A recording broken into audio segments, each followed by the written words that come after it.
Welcome back to the Everything Financial Radio Show. We are chatting today with Mr. Harry Dent. Harry's a best-selling author as well as the editor of a newsletter, Survive and Prosper, which you can get for free at harrydent.com. Harry, I want to jump in. We have a number of listeners that are small business owners, and given the pessimistic forecast that you've laid out for the economy moving ahead, what kind of advice are you giving these days to small business owners? Well, we look at the economy, Dennis, over time in four seasons. And business cycles, product life cycles, technology life cycles all happen in kind of four stages or seasons.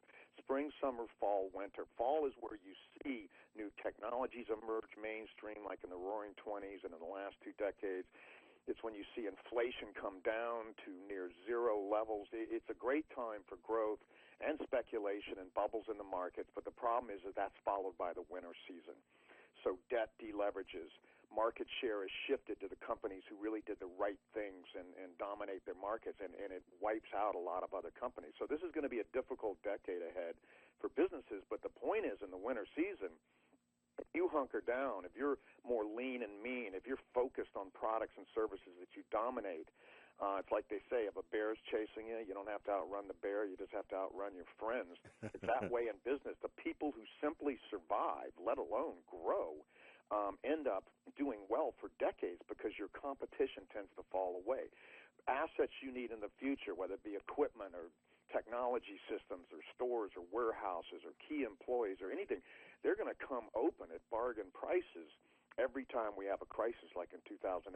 So if you're lean and mean, really focused on what you do best, get rid of failing or marginal business and product lines now, raise cash, have as much cash and cash flow as possible, you'll be able to survive this and take huge advantage. I mean, the winter season is the most challenging, but it also pays the biggest dividends for the companies that understand it, see it coming, and simply survive. Harry, I want to shift gears and talk a little bit about the action that's being taken by the Bank of Japan. They're printing yen like crazy. I think that the yen is down over 40% against the U.S. dollar since October of last year or so.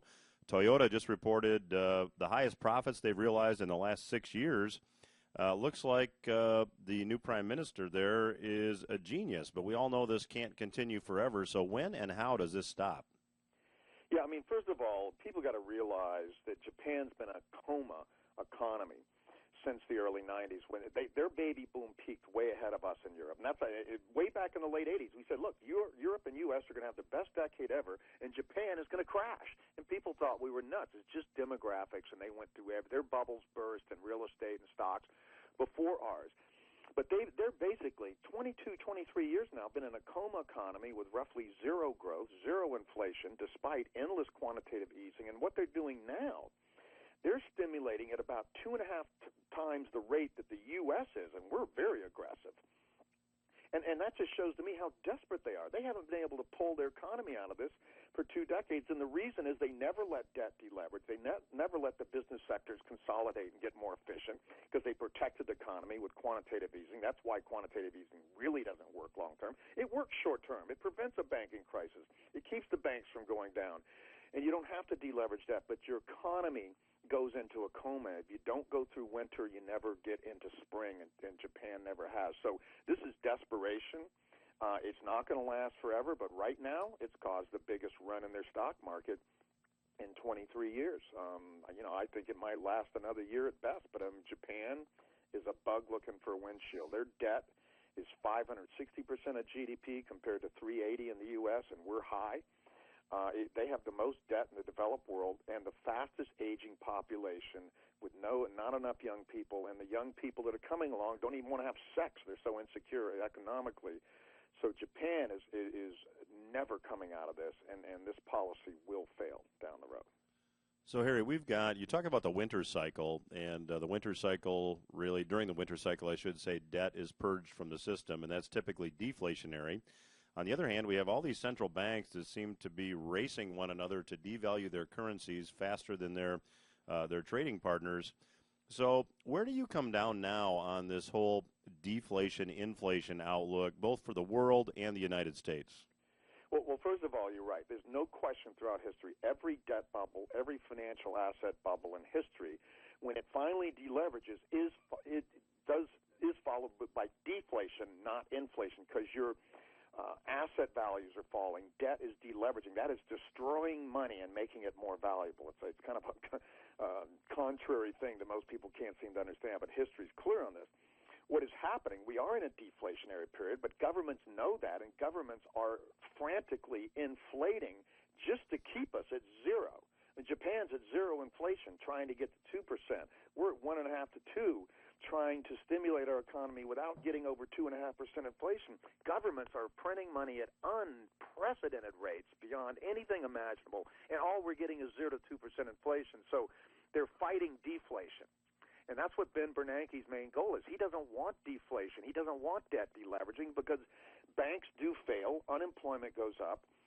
The early 1930s was the most painful period in our economy in history, but it was also followed by the strongest recovery. We're not recovering because we're not going through austerity. We're not dealing with the debt problem. So how do you see this money printing ending? Will it end, or are we going to be Japan? In 15 years, we're still having this conversation here in the United States.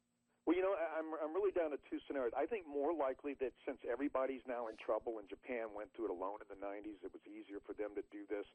I think what happens is like in Europe last year, they did $1.3 trillion in sudden printing, and then the economy went into a recession anyway several months later. There is a point where the money printing doesn't work. There's nobody left to refinance their mortgages and qualify. There's no business or consumer willing to buy anything extra because they already used all the incentives and borrowed a little extra and did that. And it just fails, and the economy goes down anyway.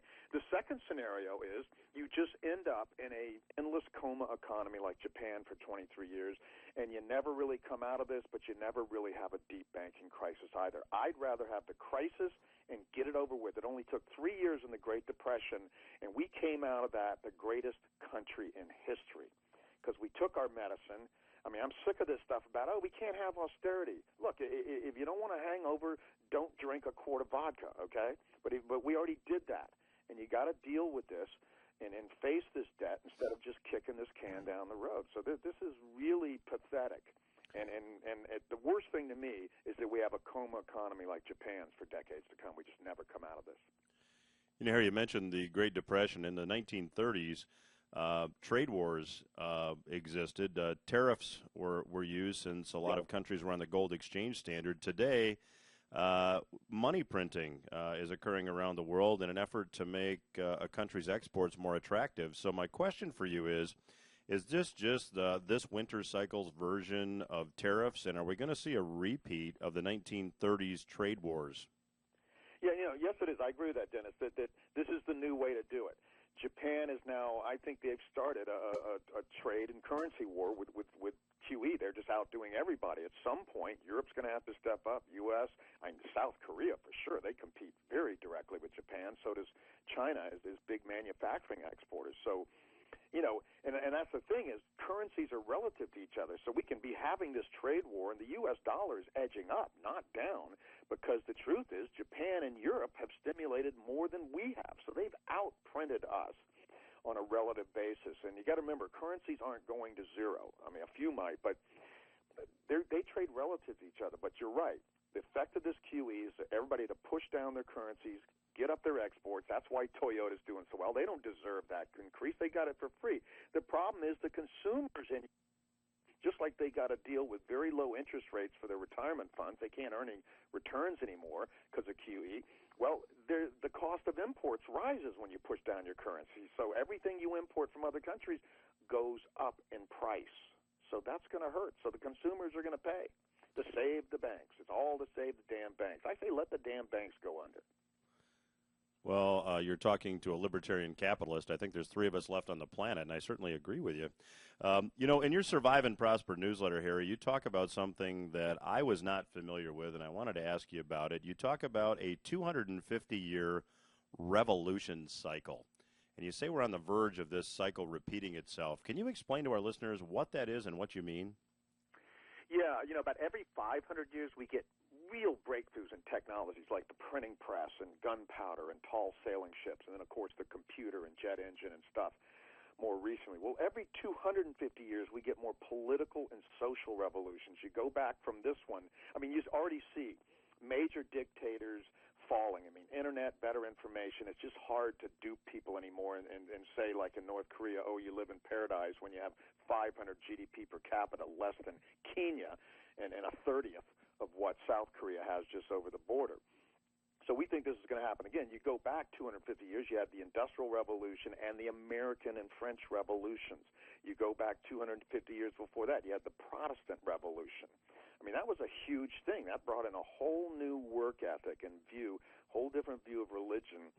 And the 1500s was a time of discovering the world after that and massive, expansion. But it took this revolution first. So yeah, we think the next decade is going to be difficult, but difficult times bring revolutions. They bring innovations in technology, organizations, government, everything, and that's how you continue to increase your standard of living through these revolutions. So yeah, I think there's going to be very massive changes, and the truth is the changes always end up in the end. They may not start that way. They end up with greater freedom and greater decentralization of power and decision-making, not greater centralization. So this revolution should work for the better, but it's another reason the next decade's going to be tumultuous. And if you're not on your toes in investments and as a business and ready to dance and be flexible and hunker down, it's going to be even more difficult.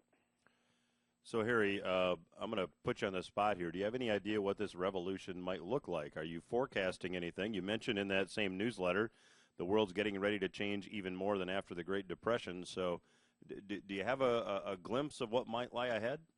Yeah, well, I mean, first of all, the developed world, after the American Revolution, Industrial Revolution, saw a marriage of capitalism and democracy. And frankly, democracy is socialism, if you really look at it. It's a balance. These two things work great as a dynamic together. Either one alone is a disaster. So this is going to spread to the emerging world, and we're going to see all these dictators and tribal leaders fall. In the corporate world, we've been streamlining top-down organizations that we inherited from the last revolution. The truth is networks, which is the new technology, the new architecture, they operate from the bottoms up like the stock exchanges. You just ring the bell, 9:30 in the morning, run and get the hell out of the way because all types of chaos is going to break out. Uncontrollable, everybody trades, everybody gets real-time feedback, everybody knows how much money they made. It's a user-driven system where it's not top-down bureaucracy. All the bureaucracy is automated. Everything happens in real time. So I think you're going to see a bigger revolution in business organization so that companies can make decisions on the front lines, organize around customers, operate from the bottoms up, not the top down, and deliver real-time personalized service for the first time in history. In other words, customization becomes mass affordable through this new model, just like standardized products like the Model T did on the old model. So that's a huge revolution. I mean, that will increase our standard of living and the productivity of the average worker. Well, our guest today has been Mr. Harry Dent. The newsletter is Survive and Prosper. You can get it for free at harrydent.com. Harry, thanks for joining us. We certainly hope you'll come back. Sure, Dennis. Everything Financial Radio will return after these words. Stay with us.